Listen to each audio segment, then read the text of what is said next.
Je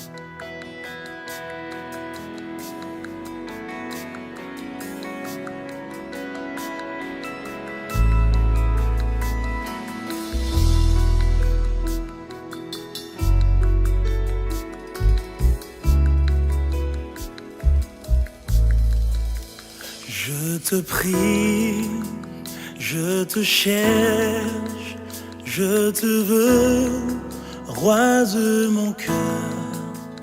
Je te loue, je t'adore. Alléluia. Alléluia. Bonjour à tout le monde. Ça fait pratiquement 2 semaines que je n'étais pas au milieu de vous. Et je suis content de retrouver tous les visages que je n'ai pas vus depuis ces 2 semaines. En tout cas, que Dieu vous bénisse. Amen. Voilà, je rends grâce au Seigneur pour la grâce, pour le privilège, mais aussi pour l'opportunité qu'il me donne d'être devant vous pour partager sa parole. Alléluia. Et ma prière est que Dieu puisse déposer dans ma bouche des mots, des paroles pour transmettre fidèlement ce qu'il a déposé dans mon cœur pour vous. Et ma prière pour toi qui m'écoutes ce matin, c'est que, au travers des faibles mots qui vont sortir de ma petite personne, que le Seigneur puisse véritablement te toucher, que le Seigneur puisse véritablement te faire entrer dans ta destinée prophétique. Amen. Ce matin, j'apporte un message pour encourager quelqu'un. Parce qu'à chaque fois que je prie pour les... À chaque fois que je prie pour des gens, je peux sentir dans mon cœur et dans mon esprit que beaucoup vivent dans la peur du lendemain. Beaucoup se demandent ce qu'il adviendra de leur vie. En effet, nous vivons dans un environnement, dans un monde qui est très très instable, où chaque jour nous sommes continuellement bombardés par de mauvaises nouvelles. Catastrophes naturelles, ouragans, tremblements de terre, réchauffement de la planète à cause des gaz à effet de serre, crise financière qui entraîne la faillite des entreprises, plongeant de nombreuses familles dans la pauvreté, dans la précarité. Guerre, famine, maladie. J'ai suivi cette semaine aux informations qu'il y a une maladie qui s'est déclarée en Algérie et les autorités marocaines sont en train de prendre toutes les mesures nécessaires pour que ça n'arrive pas ici. Accidents, terrorisme, xénophobie. Sans oublier la mondialisation qui crée un système qui accentue les inégalités entre les classes sociales. Les riches deviennent de plus en plus riches et les pauvres ne cessent de s'appauvrir. Quand je préparais ce message, le Seigneur me montrait que beaucoup dans notre église, que beaucoup dans cette salle même, sont au bord de la dépression. Tu es là dans cette salle, tu as un projet. Ce projet peut être un projet de voyage ou un projet d'affaires. Tu considères ce projet comme étant l'œuvre de ta vie. Tu te bats, tu te débats, mais tout semble être verrouillé, tout semble être bloqué, rien n'avance, tu es découragé. Tu es dans cette salle, tu te conserves pur, tu pries pour ton mariage, tu conseilles même de sœurs qui arrivent à se marier, mais pour toi il n'y a même pas l'ombre de quelqu'un à l'horizon, il n'y a même pas, comme le diable rôde, il n'y a même pas quelqu'un qui rôde dans les environs. Et tu es sur le point de commettre une bêtise. Tu es dans cette salle, le Seigneur me le convainc. Depuis longtemps, tu traînes une maladie. Tu as vu plusieurs médecins. Et chaque médecin te donne un diagnostic différent de l'autre. Et aucun des diagnostics que tu as reçus n'est rassurant. Et tu as peur de la mort. Tu es venu dans ce pays pour te chercher, mais depuis que tu es arrivé dans ce pays, tu n'arrives pas à te faire une situation. Et tu te demandes qu'est-ce qui va se passer, qu'est-ce qu'il va advenir de moi. Tu es venu dans ce pays pour étudier. Au départ, il y avait un système au travers duquel tu recevais les moyens de payer les études et vivre. Mais quelque chose s'est produit. Cette chose a fait que tu n'arrives plus à payer tes études et à vivre dans la dignité. Tu ne sais plus donner de la tête. Tu ne sais pas par où commencer pour t'en sortir. Ce message te concerne aussi, toi, pour qui toutes les choses vont bien. Toi qui prospères, toi qui réussis, toi qui avances. Parce que Dieu voudrait t'emmener dans une plus grande dimension de gloire, de réussite et de succès. Il veut le faire non pour ton malin plaisir égoïste. Il veut le faire non pour que tu te sentes plus important que les autres. C'est parce qu'il voudrait faire de toi une source d'inspiration, une source de bénédiction. Alléluia. Pour toi qui te retrouves dans tout ce que je viens de dire tantôt, je vais t'annoncer, ou du moins te rappeler tout à l'heure, 2 vérités dans le but de réveiller et de challenger ta foi. Parce qu'il est écrit que le juste vivra par. Dans le livre d'Habakkuk, chapitre 2, le verset 4, c'est la première fois où ce verset a été cité. Et Habakkuk dit que le juste vivra par sa foi. Alléluia. J'aimerais qu'on retienne 4 choses sur la foi. La première chose à retenir sur la foi, c'est que la foi est la seule arme qui te permet de relever tous les défis de la vie. Quels que soient les Goliaths auxquels tu es confronté, quels que soient les obstacles ou les montagnes qui se dressent sur ton chemin, ta foi te permettra de les aplanir. Alléluia. La foi est la seule clé qui te permet de déverrouiller l'impossible. Même si c'est difficile, même si c'est compliqué, ta foi rend toutes choses possibles. Alléluia. La foi te permet de vivre selon les standards divins. Bien-aimé, un homme de foi ne vit pas en fonction de la conjoncture actuelle. La Bible dit qu'il est comme un arbre planté près d'un ruisseau. Il porte du fruit en sa saison. Alléluia. Retenons enfin que la foi est comme la nourriture.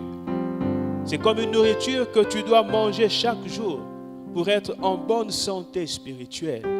Et elle provient de la parole de Christ. La foi est un état d'esprit. La foi, c'est la mentalité des vainqueurs. Est-ce que tu peux dire à ton voisin, la foi, c'est la mentalité des vainqueurs? Dis ça à l'autre voisin, la foi, c'est la mentalité des vainqueurs.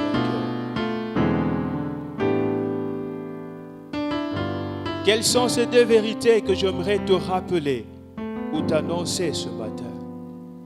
Première vérité, c'est que rien n'arrive par hasard dans ta vie. Tout est lié à votre destinée. Je reprends, rien n'arrive par hasard.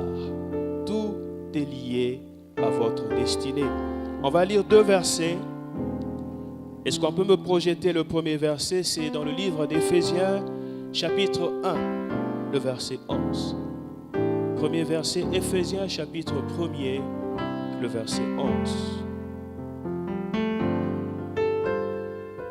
La Bible dit ceci: en lui nous sommes aussi devenus héritiers, ayant été prédestinés suivant la résolution de celui qui opère toutes choses d'après le conseil de sa volonté. Deuxième verset, Psaume, chapitre 139, le verset 16. Psaume, chapitre 139, le verset 16. Est-ce qu'on peut me projeter le verset? Quand je n'étais qu'une masse informe, tes yeux me voyaient, et sur ton livre étaient tous inscrits les jours qui m'étaient destinés avant qu'aucun d'eux n'existât. Amen. Bien-aimés, nous ne vivons pas une vie au gré des vents, au gré des circonstances. Tout a été prévu, tout a été calculé d'avance par le Seigneur. Notre vie est comme un film que Dieu avait déjà regardé. Pour lui, c'est une rediffusion. Il connaît déjà l'issue, il connaît déjà la fin du film. Dans le premier verset que nous avons lu, L'apôtre Paul nous apprend que nous avons été prédestinés. Nous avons été prédestinés. Le préfixe pré indique l'antériorité dans l'espace et dans le temps. Cela veut dire qu'avant même que nous soyons manifestés sur la terre, Dieu avait arrêté des choses sur notre vie. Bien-aimé, les événements qui arrivent dans ta vie, que tu les qualifies de bons ou de mauvais, il faut que tu saches que tous ces événements sont soumis au contrôle du Seigneur. Ces événements arrivent soit parce que Dieu en est l'auteur, ou soit parce que Dieu les permet en vue de réaliser son plan. Alléluia. Le deuxième verset insiste sur la même idée. Le psalmiste nous apprend que lorsque nous n'étions qu'une masse informe, lorsque nous n'étions qu'une boule de sang, Dieu avait décidé des choses à notre sujet. Et il avait fixé un temps pour que ces choses se réalisent dans notre vie. Mais malheureusement, il nous arrive plein de devoirs dans la vie parce que souvent nous ne voulons pas attendre le temps de Dieu. Nous cherchons des raccourcis. Et parfois, nous nous mettons même à nous comparer aux autres.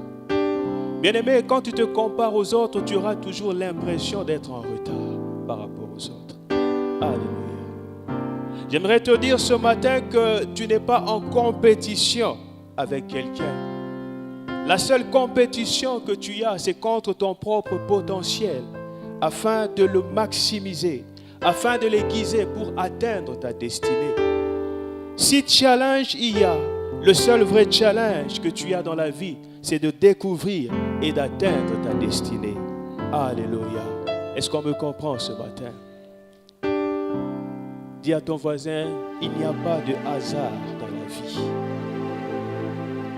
C'est simplement une destinée qui travaille. C'est simplement une destinée qui est à l'œuvre. Alléluia. On va prendre deux exemples dans la Bible. Le premier exemple, c'est le cas de David. Nous connaissons tous l'histoire de David. Le père de David, Isaïe, avait commissionné ce dernier pour apporter un colis à ses trois frères qui étaient au camp d'Israël et pour avoir des nouvelles sûres. Et sur le champ de bataille, la Bible nous apprend dans le livre de 1 Samuel chapitre 17, le verset 16, qu'il y avait un certain Goliath qui insultait, qui défiait l'armée d'Israël. Il le faisait matin et soir. Lisons 1 Samuel chapitre 17, le verset 23. 1 Samuel chapitre 17, le verset 23. La Bible dit ceci. Tandis qu'il parlait avec eux, ça c'est David, le il en question c'est David.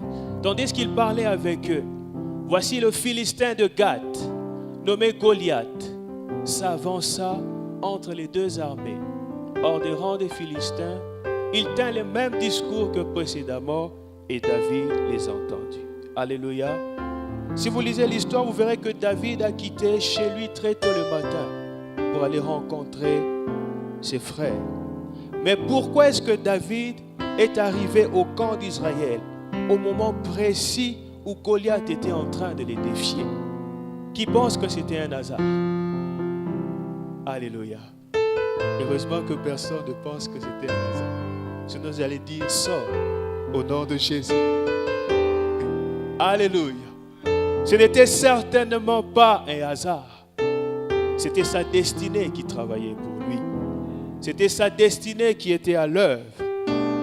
C'était un arrangement divin parce qu'il avait rendez-vous avec la royauté.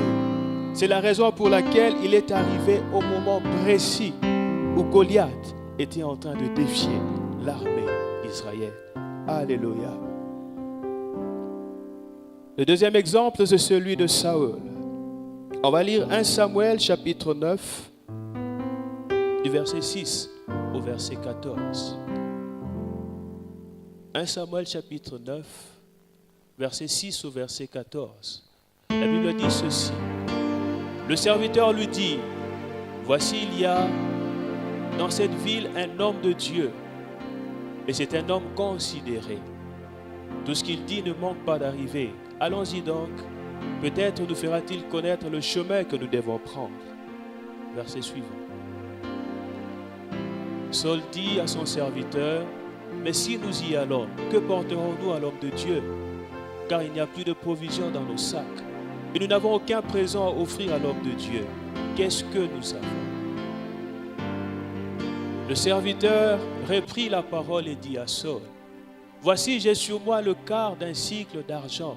Je le donnerai à l'homme de Dieu et il nous indiquera notre chemin. » Autrefois en Israël, quand on allait consulter Dieu, on disait « Venez et allons au voyant, car celui qu'on appelle aujourd'hui le prophète s'appelait autrefois le voyant. » Verset 10, Saul dit à son serviteur « Tu as raison, viens. » Alors, et ils se rendirent à la ville où était l'homme de Dieu. Comme ils montaient à la ville, ils rencontrèrent de jeunes filles sorties pour puiser de l'eau et leur dirent, « Le voyant est-il ici ?» Elles leur répondirent en disant, « Oui, il est devant toi. Mais va promptement, car aujourd'hui il est venu à la ville parce qu'il y a un sacrifice pour le peuple sur le haut lieu. » Verset 13. « Quand vous serez entrés dans la ville, vous le trouverez avant qu'il monte au haut lieu pour manger, car le peuple ne mangera point qu'il ne soit arrivé, parce qu'il doit bénir le sacrifice, après quoi les conviés mangeront. Montez donc, car maintenant vous le trouverez. » Verset 14. Et ils montèrent à la ville. Ils étaient arrivés au milieu de la ville quand ils furent rencontrés par Samuel qui sortait pour monter au haut lieu. Amen. Ce texte nous montre clairement comment est-ce que la destinée a œuvré en faveur de Saul. Premièrement, quand on lit ce texte, on comprend que Saül n'avait même pas prévu d'aller rencontrer le prophète. C'était son serviteur qui en a eu l'idée. Deuxième chose, il n'était même pas préparé à le rencontrer, puisqu'il n'avait pas d'offrande. Mais le serviteur avait une offrande. Troisième chose, ils rencontrèrent des personnes, des filles, qui leur donnèrent une indication précise sur le lieu où ils allaient rencontrer le prophète. Et j'aime beaucoup le verset 14. Ce n'est pas eux qui ont rencontré le prophète. La Bible dit, ils furent rencontrés. Alléluia. J'aimerais annoncer à quelqu'un ce matin que ta destinée va arranger des connexions divines. Elle va attirer des personnes vers toi qui vont te tirer vers le haut. Elle va attirer vers toi des personnes qui vont aiguiser tes dons, tes talents, tes capacités. Alléluia. Le mardi, une sœur est venue me voir. Elle avait très mal dans son cœur. Elle avait mal parce qu'une de ses amies, celle qu'elle aimait beaucoup, avait pris des distances avec elle du jour au lendemain. Il n'y a pas eu de problème. Elles ne se sont pas disputées. Et son amie a pris des distances. Et comme la sœur aimait beaucoup son amie, elle a tout fait. Elle a tout fait pour essayer de réparer la relation, de renouer la relation. Mais chaque fois qu'elle faisait l'effort, c'est l'effet contraire qui est arrivé. Elle est venue me voir pour demander conseil. Alléluia. Bien-aimé, si tu es dans cette situation ce matin, j'aimerais te dire de ne pas t'inquiéter des personnes qui s'éloignent de toi sans motif. C'est Dieu qui les enlève pour faire place à ceux qui appartiennent à ta destinée. Bien-aimé, sinon il y aura de l'encombrement, sinon le réseau sera saturé et l'appel de ta destinée ne pourra pas passer. Alléluia. Dis à ton voisin, il n'y a pas de hasard dans la vie. Rien que la destinée qui œuvre en ta faveur. Dis-le à ton voisin, il n'a pas compris. Il n'y a pas de hasard dans la vie. Rien que ta destinée qui travaille. Alléluia. J'aimerais aussi m'adresser à toi. À toi qui, la fiancée ou le fiancé, ne veut plus de la relation. À toi qui, la fiancée, veut arrêter. Parce que tu refuses de vivre dans le péché. Bien-aimé, il faut le laisser partir. Dis à ton voisin, il faut le laisser partir.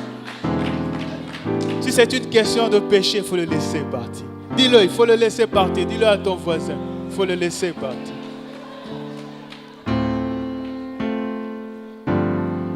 Tu t'accroches à lui parce que tu penses qu'il sera peut-être un bon mari.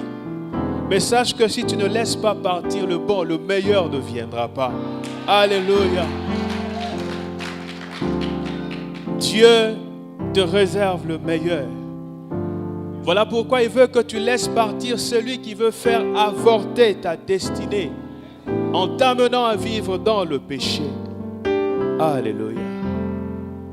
Avant de passer à la deuxième vérité, j'aimerais qu'on retienne encore ceci sur la destinée. Bien-aimé, tant que tu vis et que tu travailles dans le sens de ta destinée, rien ni personne ne peut te détruire. Personne ne peut t'arrêter. Dis à ton voisin, personne ne peut te détruire. Personne ne peut t'arrêter. J'aimerais m'adresser à ceux qui sont dans cette salle. Il y en a qui traversent des maladies. Ils ont des maladies chroniques. Bien-aimé, si tu es dans cette salle, je te déclare que tu ne mourras pas. Je suis en train de dire que tu ne mourras pas de cette maladie. Je décrète que tu es guéri au nom de Jésus. Si tu es atteint d'une grave maladie, tu te lèves et tu le confesses avec moi. Je déclare que je suis guéri. Lève-toi, lève-toi. Toi qui es atteint d'une grave maladie dans cette salle. Bien-aimé, quand Dieu libère sa parole, c'est parce qu'il veut faire quelque chose. Toi qui es malade, qui es resté assis, c'est ton problème. Lève-toi, déclare avec moi, je suis guéri dans le nom de Jésus. Je ne mourrai pas de cette maladie dans le nom de Jésus. Je ne mourrai pas de cette maladie.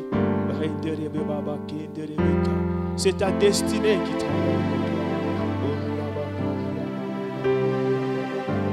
Pendant que ceux-là sont en train de déclarer des paroles sur leur vie, je m'adresse aussi à toi qui te poses des questions sur ton avenir.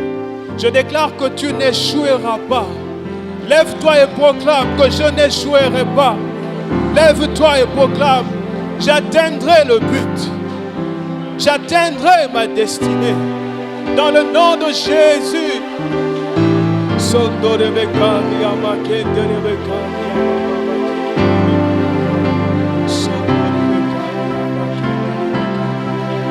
Merci Seigneur.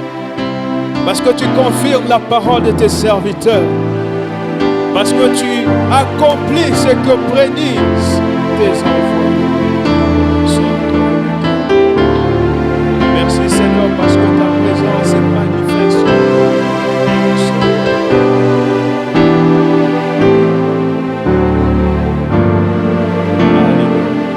Amen.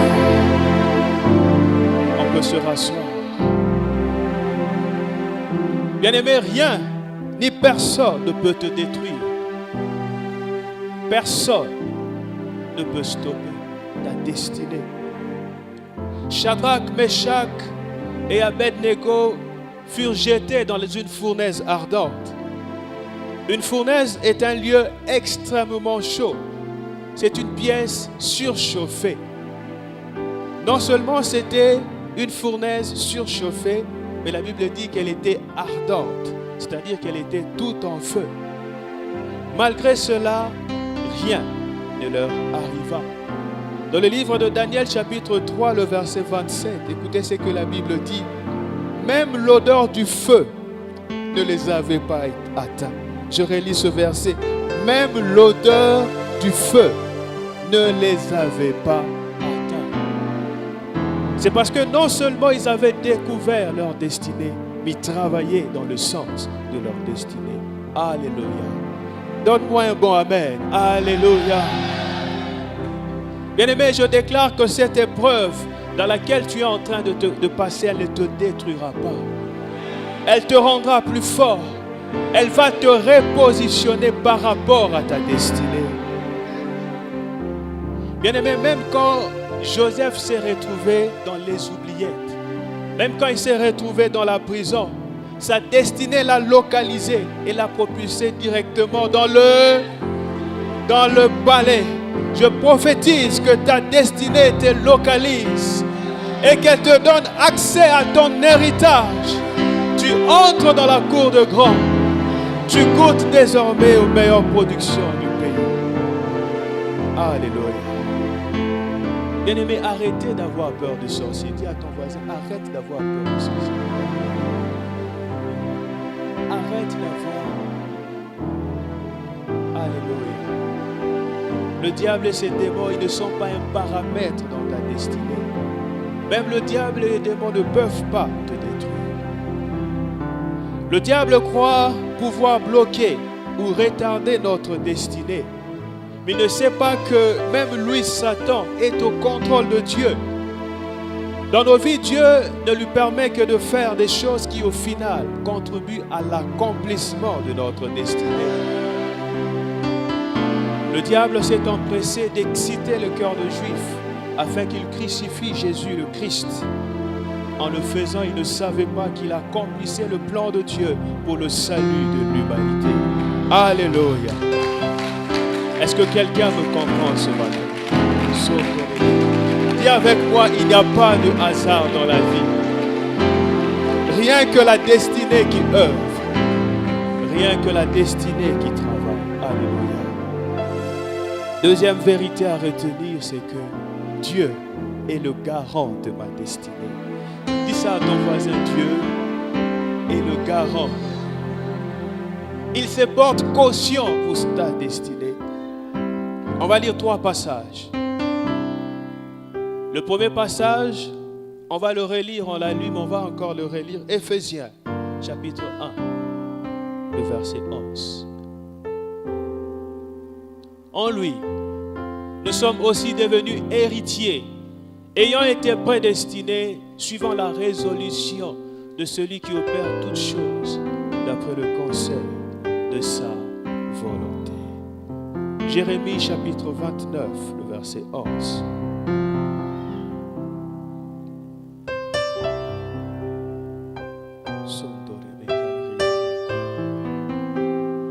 Car je connais les projets que j'ai formés sur vous, dit l'Éternel, projets de paix et non de malheur, afin de vous donner un avenir et de l'espérance.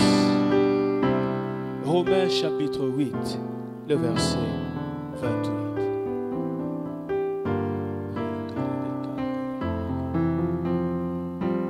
Romains chapitre 8. Nous savons du reste que toutes choses, est-ce qu'on peut lire ce verset avec moi? Nous savons du reste que toutes choses concourent au bien de ceux qui aiment Dieu, de ceux qui sont Amen. Le premier verset nous apprend que pour établir ta destinée, Dieu a réuni un conseil divin, rien que pour toi. Une réunion s'est tenue dans le ciel entre Dieu et lui-même pour décider sur ta vie. Cela veut dire que tu es important pour Dieu. Alléluia. Tu n'es pas un anonyme, tu n'es pas un numéro matricule. Vous savez, j'ai rencontré quelqu'un qui m'a raconté l'histoire de sa vie. Il était abandonné étant bébé. Sa mère n'avait pas les moyens de s'occuper de lui. Et quand il a mis au monde, il l'a mis dans un carton, il l'a abandonné à côté d'une poubelle. Et par la suite, il fut recueilli par une association qui s'occupait des enfants qui étaient dans leur cas. Et dans cette association, aucun enfant n'avait un nom. On les désignait tous par un code, par un numéro matricule. Bien-aimé, ce n'est pas pareil avec toi. Dieu te connaît par ton nom. Alléluia. Et il a tenu un conseil pour décider de ton sort. Il est donc obligé d'accomplir ce que son propre conseil a décidé. Il est obligé de vous conduire à bon port. Il est obligé de réaliser ses promesses sur ta vie. Ça va faire bientôt 10 ans que je suis marié avec ma femme. Dieu seul sait, Dieu seul connaît le nombre de promesses non tenues que j'ai faites à mon épouse. Je n'ai pas tenu certaines de mes promesses vis-à-vis de mon épouse, non pas parce que je ne voulais pas, mais parce qu'il y avait certaines circonstances qui faisaient en sorte que je ne puisse pas honorer mes promesses. Mais en ce qui concerne Dieu, Dieu ne peut évoquer aucun cas de force majeure qui l'aurait empêché d'accomplir ses promesses à ton égard. Alléluia. Il est le Tout-Puissant. Il n'est pas puissant, mais il est le Tout-Puissant. Il n'est pas un homme pour mentir. Il n'est pas un fils d'homme pour se repentir. Il veille sur sa parole pour l'accomplir. Ce qu'il a dit sur ta vie s'accomplira. Ça s'accomplira certainement. On l'a lu dans le second verset. Dieu a prévu de bonnes choses pour toi. Il a formé sur ta vie de projets de paix et de bonheur afin que tu deviennes quelqu'un dans la vie. Alléluia. Est-ce que quelqu'un me suit ce matin? Si tu me suis ce matin, donne-moi un amen prolongé. Gloire à notre Dieu. La question que beaucoup de chrétiens se posent est celle-ci. Si Dieu est réellement au contrôle de ma vie, si Dieu me veut réellement du bien, alors pourquoi tant de malheurs m'arrivent? Pourquoi est-ce que j'ai tellement de problèmes? Alléluia. Bien-aimés, vous savez, on ne comprend pas toujours pourquoi est-ce que certaines choses nous arrivent dans la vie. On ne comprend pas toujours les tenants et les aboutissants de certaines circonstances dans la vie. Vous savez, lorsqu'on prend un puzzle séparément des autres, lorsqu'on prend un seul morceau de puzzle séparé des autres, il n'a pas de sens, n'est-ce pas? Il n'a pas de signification.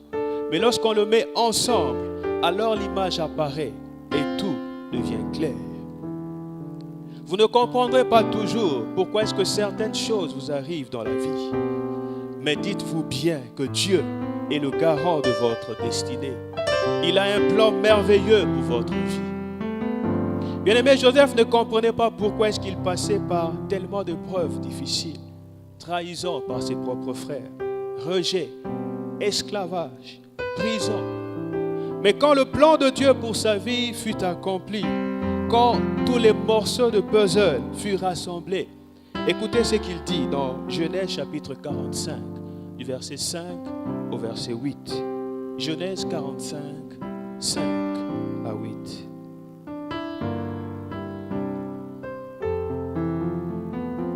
Écoutez ce que Joseph dit.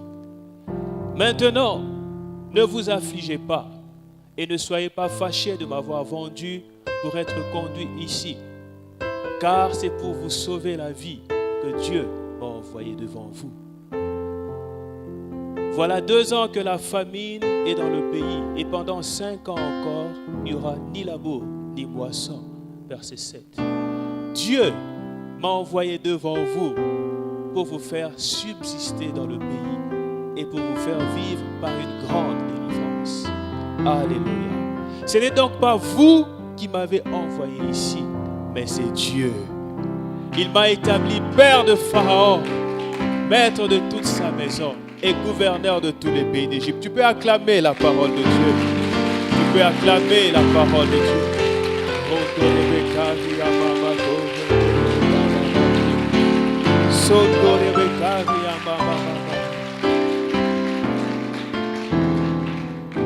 Joseph comprit véritablement que le plan de Dieu pour sa vie dépassait le simple cadre de son confort et de sa sécurité personnelle.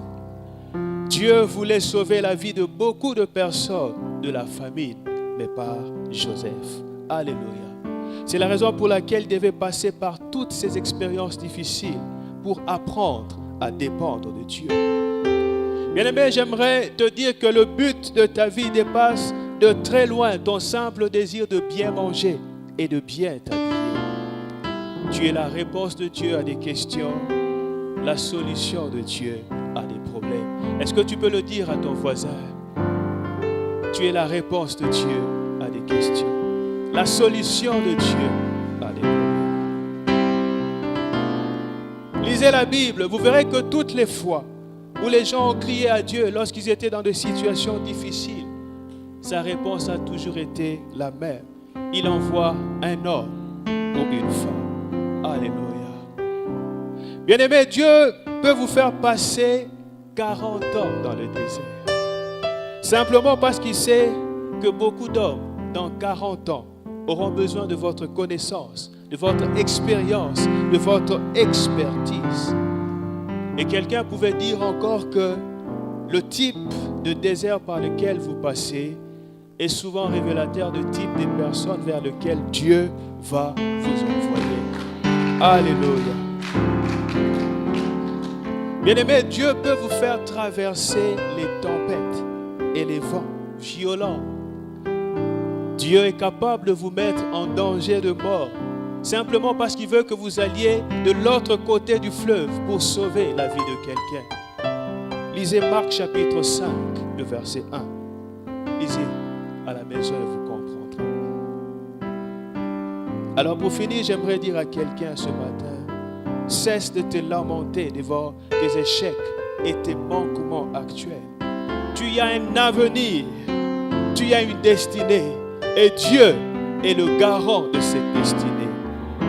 Chaque épreuve a toujours une date d'expiration connue par Dieu. Alléluia.